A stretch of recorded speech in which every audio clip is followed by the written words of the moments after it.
റാഗിയെന്നോ പഞ്ഞിപ്പുല്ലെന്നോ പറയുന്ന finger millet വളരെ nutritious ആയിട്ടുള്ള ഒരു ഗ്രെയിനാണ്. റാഗി കൊണ്ടുള്ള ഇഡലി സോഫ്റ്റും ടേസ്റ്റുമാണെങ്കിൽ ഈ പ്രോട്ടീൻ അയൺ റിച്ച് ആയിട്ടുള്ള ഇഡലി അടിപൊളിയാക്കും. ഇനി ഇത് എങ്ങനെ തയ്യാറാക്കാമെന്ന് നോക്കാം. ഈ വീഡിയോ ഇഷ്ടമായെങ്കിൽ ലൈക്ക് ചെയ്യാൻ മറക്കരുത്. ആദ്യം ഒരു പാത്രത്തിൽ 1 കപ്പ് റാഗിയാണ് എടുത്തിരിക്കുന്നത്. അതിലേക്ക് 1/2 കപ്പ് ഉണക്കലരിയോ മട്ടയരിയോ, ഉണക്കലരിക്ക് പകരം പച്ചരി ചേർത്താലും മതി. കൂടെ 1/2 കപ്പ് ഉഴുന്നുപരിപ്പും 1/4 ടീസ്പൂണ് ഉലുവായും. ഇതെല്ലാം കൂടെ നന്നായിട്ട് കഴുകി 5 മണിക്കൂറെങ്കിലും കുതിരാൻ വെക്കുക. ഈ അളവിൽ എടുത്താൽ മിക്സിയിൽ ഒരു തവണ കൊണ്ട് ഇത് അരച്ചെടുക്കാം. ഇപ്പോൾ എല്ലാം നന്നായി സോക്കായി വന്നിട്ടുണ്ട്. ഇത് മിക്സിയുടെ ജാറിലേക്ക് ഇടുക.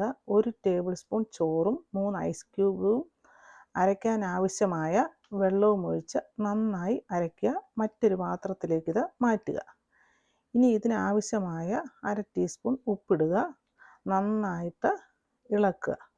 ബാറ്റർ കുറച്ചുകൂടി ലൂസാകണം. കാരണം ഫെർമെൻറ്റ് ചെയ്യുമ്പോൾ ബാറ്റർ കുറച്ച് തിക്കായിട്ട് വരും. അതുകൊണ്ട് ലേശം വെള്ളം മിക്സിയുടെ ജാറിൽ ഒഴിച്ചിട്ട് അത് മാവിലേക്ക് ഒഴിക്കുക. ഇനി നന്നായിട്ട് ഇളക്കണം.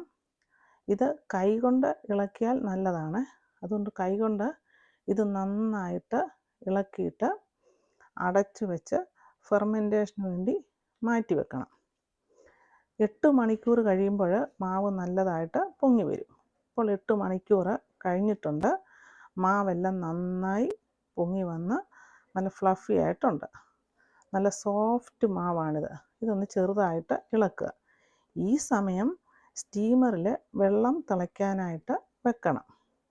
എന്നിട്ട് തട്ടിൽ നെയ്യോ ഓയിലോ പുരട്ടുക. ഞാനിവിടെ നെയ്യാണ് പുരട്ടിയിരിക്കുന്നത്. എന്നിട്ട് മാവ് എല്ലാ തട്ടിലും ഒഴിച്ച് ഇത് അടച്ചു വെച്ച് 10 മിനിറ്റ് നന്നായി ആവിയിൽ വേവിച്ചെടുക്കണം. 10 മിനിറ്റ് കഴിയുമ്പോൾ തുറന്ന് നോക്കണം. ഇപ്പോൾ ഇഡലിയെല്ലാം വെന്ത് സോഫ്റ്റും ഫ്ലഫിയുമായി വന്നിട്ടുണ്ട്. നല്ല സോഫ്റ്റ് ഇഡലി, ഹെൽത്തി ഇഡലി. ചൂടാറുമ്പോൾ ഇത് തട്ടിൽ നിന്ന് ഇളക്കിയെടുക്കുക. ഇത് പെട്ടെന്ന് ഇളകി വരും. ഇഷ്ടമുള്ള എന്ത് കറികളുടെയും കഴിക്കാവുന്ന ഈ സോഫ്റ്റ് ന്യൂട്രീഷ്യസ് ഇഡലി ഇടയ്ക്കിടെ ബ്രേക്ക്ഫാസ്റ്റിൽ ഉൾപ്പെടുത്തുന്നത് നല്ലതാണ്. ഈ മാവ് കൊണ്ട് തന്നെ ക്രിസ്പി ദോശയും ഉണ്ടാക്കാവുന്നതാണ്. വെയ്റ്റ് മാനേജ്മെൻറ്റ് ഒക്കെ നോക്കുന്നവർക്കും ഡയബറ്റിക്സ് രോഗികൾക്കും ഇത് വളരെ നല്ലതാണ്. ഇതെല്ലാവർക്കും നല്ലതാണ്. ഇത്രയും എളുപ്പത്തിലും രുചിയിലും ഉണ്ടാക്കാവുന്ന ഈ ഇഡലി ഇഷ്ടമായെങ്കിൽ ലൈക്ക് ചെയ്യുക, ഷെയർ ചെയ്യുക, കമൻറ്റ് ചെയ്യുക.